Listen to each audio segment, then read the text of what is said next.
नमस्कार दर्शक बंधु ओडिया प्राइम टी को आपको पुणी थे स्वागत। आपण मैंने पेट्रोल पकड़ जाऊँचे कि तेज टांकी भरिया पूर्व जाणी दिंतु आज दर केते एवं पेट्रोल कमी ना बढ़ी तेज आसत जाना कौन रही आज देशर प्रमुख सहर में पेट्रोल एवं डीजेल दाम बास ता जाना पूर्व वीडियो को लाइक करिया सह आम चैनल को सब्सक्राइब करी बेल आइकन को दबे रखिए। तेज आज भुवनेश्वर पेट्रोल दर 103 टंका 50 पैसा रही बेले डीजेल दाम प्रति लिटर पिछा 92 टंका 40 पैसा रही। एपरिक देशर प्रमुख सहर में पेट्रोल एवं डीजेल दर स्थिर रही तेज भुवनेश्वर में बढ़ी पेट्रोल एवं डीजेल दाम। दिल्ली में पेट्रोल लिटर पिछा 94 टंका 77 पैसा और डीजेल दर 87 टंका 67 पैसा रही। मुंबई में पेट्रोल दर पिछा 103 टंका 50 पैसा रही बेले डीजेल लिटर पिछा 90 टंका 3 पैसा रही। सेहीपरि कोलकाता रे पेट्रोल दर 103 टंका 41 पैसा थिबा बेले डीजेल दर 92 टंका 2 पैसा रही। चेन्नई रे पेट्रोल दाम 103 टंका 50 पैसा थिबा बेले डीजेल दाम 92 टंका 40 पैसा रही। प्रत्येक दिन सकाळ 6टा रे पेट्रोल एवं डीजेल दाम रे परिवर्तन हुए। पेट्रोल एवं डीजेल अन्य इक्विटी ड्यूटी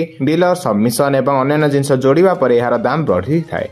वैदेशिक मूल्य सहित अंतर्जातीय बजार असंचित मूल्य पर निर्भर कर पेट्रोल और डीजेल मूल्य प्रतिदिन बदली थाए। तेज यह आज पेट्रोल और डीजेल दर को नहीं लेटेस्ट अपडेट। तेज खबर जानापी आम चैनल संगे जोड़ी हुई रुहतु। धन्यवाद।